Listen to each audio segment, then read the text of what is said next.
Bonjour, voici 2018 qui arrive. C'est une vidéo un petit peu particulière. Tout d'abord pour vous souhaiter une très très bonne année 2018. Tout d'abord, plein de vœux de bonheur, de réussite, aussi bien dans vos projets professionnels que personnels, mais aussi tous mes vœux de santé à toutes et à tous. Alors une vidéo un petit peu particulière puisque je vais faire un petit bilan de la chaîne et puis je vais quand même aussi parler de graphes. Je vais vous parler de ce type-là de graphes que l'on appelle des hypercubes.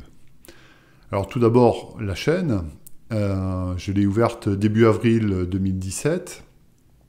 Les premières vidéos ont été postées fin avril 2017. Depuis mi-septembre, j'ai publié à peu près une vidéo par semaine, ce qui fait quand même pas mal. Donc ça fait un total à ce jour de 25 vidéos, en incluant celle-ci. J'utilise pour les faire l'outil Keynote, qui est une sorte de PowerPoint pour Apple, plus un micro USB que j'ai acheté. Bon, je ne sais pas si je l'utilise très bien, j'ai l'impression que le son n'est pas terrible, je suis désolé, mais enfin, bon voilà, je fais un peu ce que je peux. Alors, pour continuer, je ne vais pas vous saouler de chiffres, mais en gros, les 100 abonnés ont été atteints début novembre 2017, et les 10 000 vues ont été atteintes le 10 décembre, et à ce moment-là, il y avait 165 abonnés. J'ai eu un certain nombre de likes et de commentaires. Voilà, alors le nombre d'abonnés, le nombre de likes et de commentaires et le nombre de vues, c'est le seul moyen que j'ai pour savoir si vous suivez la chaîne, s'il y a des gens qui la regardent. Et en tout cas, je tenais à vous remercier pour vos encouragements, aussi bien dans les commentaires, dans les likes, que pour vos abonnements. Merci. Un petit bilan sur les thèmes abordés. Alors quelqu'un m'a demandé de faire des rubriques ou de faire des playlists. Je le ferai peut-être un jour lorsque j'aurai peut-être un petit peu plus de vidéos. Donc les thèmes que j'ai abordés, évidemment, premier, une présentation générale des graphes, ça c'est la vidéo qui marche le mieux. J'ai parlé de choses très classiques comme le parcours en largeur, d'ailleurs je l'ai fait en 2 vidéos, dont une un peu plus récente qui est un petit peu plus technique. J'ai parlé de son homologue dans les graphes pondérés, qui est l'algorithme de Dijkstra. J'ai parlé du parcours en profondeur, qui aussi est un classique, et de l'algorithme de Prime, qui permet de construire un arbre couvrant de poids minimal dans un graphe pondéré. J'ai parlé de couplage, une notion très utile. J'ai parlé aussi d'autres types de graphes, comme les graphes orientés, les graphes pondérés, les multigraphes, les hypergraphes, les choses comme ça, en essayant de donner chaque fois un petit peu des applications.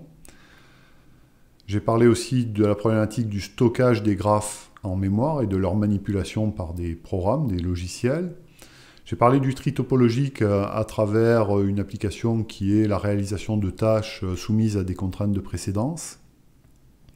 Un autre sujet classique, c'est le cycle lérien, avec l'application qui est le camion poubelle qui doit ramasser les poubelles dans toutes les rues sans passer 2 fois par la même rue.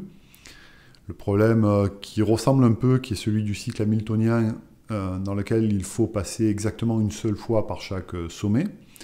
Alors attention, ces 2 problèmes ne sont pas du tout de même nature algorithmique. Le cycle lérien, on sait bien le résoudre. Le cycle hamiltonien est un problème difficile. J'ai parlé aussi des graphes planaires, ceux que l'on peut dessiner sur le plan sans que les arêtes ne se croisent, avec le fameux problème du pont de Königsberg et de la formule d'Euler pour les graphes planaires. J'ai parlé aussi de problèmes de coloration, j'ai fait deux vidéos là-dessus, dont une consacrée aux applications pour faire des plannings optimaux. Problème de couverture, vertex cover, qui est aussi un problème difficile. Problème de dominant, que j'ai abordé à travers la problématique du dominant total, là aussi j'ai fait 2 vidéos. J'ai parlé de dénombrement, où on a compté des arbres. Dénombrement, c'est une activité importante, en théorie des graphes plus spécifiquement. Je parlais aussi de problèmes de construction dans les dernières vidéos, construction de graphes, alors soit de graphes, soit d'arbres, soit de graphes planaires, qui avaient des degrés donnés, donc avec des contraintes de degrés. Et puis j'ai abordé aussi dans une vidéo les automates, qui est une petite introduction au langage formel, mais à travers la notion d'automate, qui dans le fond peut être vu comme un graphe qui permet de décrire un langage.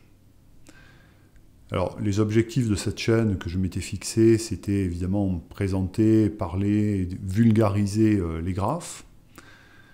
à travers des résultats théoriques ou algorithmiques, parfois les deux, classiques ou un petit peu moins classiques. Parfois les résultats théoriques sont montrés de manière constructive, donc ça donne des méthodes ou des algorithmes. C'était aussi l'occasion de donner des compléments à mon bouquin, c'est-à-dire qu'il y a des thèmes que j'aborde dans les vidéos que j'ai aussi abordés dans le bouquin, mais voilà, de manière un petit peu dynamique, on va dire. Il y a des choses que j'ai abordées dans mon livre que j'ai pas du tout abordées ici, et puis il y a des choses que j'ai abordées dans les vidéos que j'avais pas abordées dans le bouquin, donc voilà, je vois ça un peu comme des compléments à mon bouquin. Toujours en faisant des vidéos courtes avec de nombreuses illustrations, de nombreux exemples pour rester le plus didactique possible. J'espère vous avoir fait aimer les graphes, en tout cas voilà, c'était un de mes objectifs, je ne sais pas s'il est atteint. En tout cas, je veux que vous notiez que les graphes, c'est un domaine qui est vivant. Il y a des chercheurs spécialisés en théorie des graphes, en France notamment. Il y a une bonne école de graphes en France, mais aussi ailleurs dans le monde. Il y a des doctorats qui sont soutenus sur la théorie ou les algorithmes de graphes, y compris maintenant. Voilà. Donc l'avenir de cette chaîne, je ferai encore d'autres vidéos, mais probablement moins souvent, en tout cas plus une par semaine, c'est quelque chose de trop difficile à maintenir avec mes autres activités, donc j'en ferai un petit peu moins souvent. Je parlerai d'autres thèmes probablement, ou alors j'approfondirai des thèmes qu'on en a déjà vus. Je pense garder à peu près la même forme, c'est-à-dire toujours avec ce type-là de présentation, sans caméra. Voilà, je n'ai pas spécialement envie qu'on voit ma tête sur des vidéos. Ça n'apporte pour moi rien et je préfère que vous vous concentriez sur les exemples et les animations. Alors, je lance un petit appel ici. Si vous, qui m'écoutez, vous utilisez des graphes à titre professionnel, ou si vous avez le projet de le faire, ou si vous pensez que ça pourrait vous être utile de le faire d'un point de vue professionnel, merci de me le dire en commentaire de cette vidéo ou dans les commentaires de la chaîne, si vous êtes dans le domaine de l'ingénierie, de la logistique, de la production, de la gestion de production, du marketing, peut-être en sciences humaines ou dans d'autres domaines scientifiques, dans le domaine des réseaux sociaux ou éventuellement en art. Eh bien, que ce soit à titre professionnel ou peut-être à titre d'activité individuelle, eh bien, voilà, merci de me laisser un petit commentaire pour me faire partager votre expérience, ça m'intéresse vraiment. Bien, maintenant, je vais quand même pas vous laisser sans vous parler un petit peu de graphes, et je vais vous parler, comme je l'ai dit en intro, d'hypercubes. Alors, les hypercubes, on les note H de D. D, c'est la dimension. On va les construire pas à pas. On va d'abord construire l'hypercube de dimension 0. C'est juste un sommet. L'hypercube de dimension 1, eh bien, comment on fait? On prend deux hypercubes de dimension 0, comme ça, qui sont deux sommets, et on les relie par une nouvelle arête. Voilà, ça donne l'hypercube de dimension 1. Pour faire l'hypercube de dimension 2, on prend deux hypercubes de dimension 1, celui-là et celui-là, et on va relier par de nouvelles arêtes les sommets jumeaux. Donc celui-là avec celui-là, et celui-là va être relié avec celui-là. Voilà, ça c'est l'hypercube de dimension 2. Pour faire l'hypercube de dimension 3, on va prendre deux hypercubes de dimension 2, celui-là et celui-là, et puis on va relier les sommets jumeaux, entre guillemets, ensemble. Donc celui-là va être relié à celui-là, comme ça, et comme ça. Voilà, donc ça donne H3. Vous voyez, c'est une construction par récurrence sur la dimension. Donc H3, on peut aussi le dessiner, évidemment, comme ça, ou autrement, hein, peu importe. Et vous voyez une forme de cube un petit peu en perspective, mais c'est qu'un effet d'optique, évidemment, un graphe, c'est quelque chose qui est complètement plat. Alors, essayons de construire l'hypercube de dimension 4, évidemment, il va être un petit peu plus gros. On prend deux hypercubes de dimension 3, celui-là et celui-là, et puis, comme d'habitude, on va relier les sommets jumeaux entre eux, comme ça et comme ça. Voilà, donc ça donne l'hypercube de dimension 4. Et puis, bien sûr, on peut continuer. Un hypercube de dimension D, c'est prendre deux hypercubes de dimension D-1, et puis relier les sommets jumeaux. Alors, pourquoi je parle de ce graphe? Eh bien, tout simplement parce que, notamment dans les années 90, il a servi de réseau pour des machines massivement parallèles.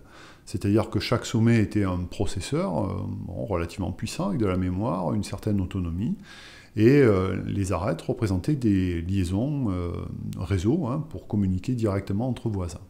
Donc ça a servi vraiment de plan de réseau pour des machines massivement parallèles. Une autre façon de faire des hypercubes, c'est avec des mots. Donc l'hypercube de dimension 1, à chaque sommet, on va associer un 0 et un 1. Bon. Pour l'hypercube de dimension 2, on va prendre deux hypercubes de dimension 1. Donc encore une fois, on va mettre les nouvelles arêtes. Et on va préfixer les mots de la première copie par un 0 et les mots de la deuxième copie par un 1. Voilà. Alors pour H3, on prend deux copies de H2 avec déjà leurs mots binaires. On va faire les connexions qu'on a établies tout à l'heure. Et on va préfixer en fait la première copie avec des 0 et la deuxième copie avec des 1.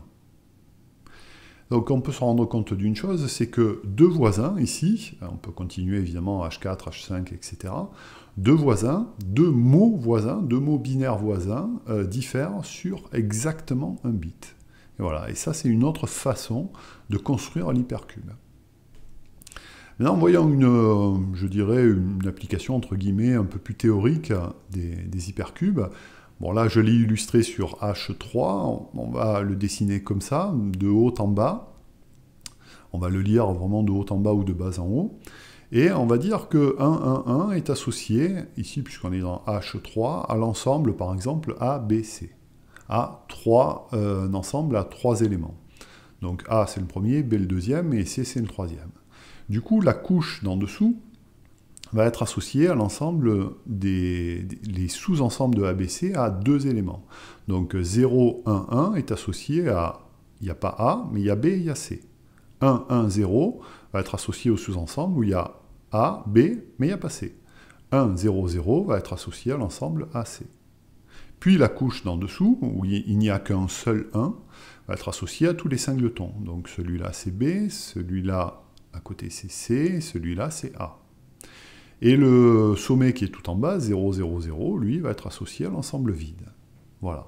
Donc vous avez une sorte de hiérarchie, hein, par inclusion, en fait, des sous-ensembles de l'ensemble ici à 3 éléments. Alors on sait qu'il y a 2 exposant 3 sous-ensembles d'un ensemble à 3 éléments, ce qui est exactement le nombre de sommets de l'hypercube. Voilà, donc ça, parfois on appelle ça un treillis aussi, cette vision un petit peu hiérarchique d'un graphe. Voilà, ça sera tout pour aujourd'hui, et puis un petit peu plus tard, en 2018, une vidéo sur d'autres thèmes de graphes. Voilà, encore une fois, bonne année, et à bientôt. Au revoir.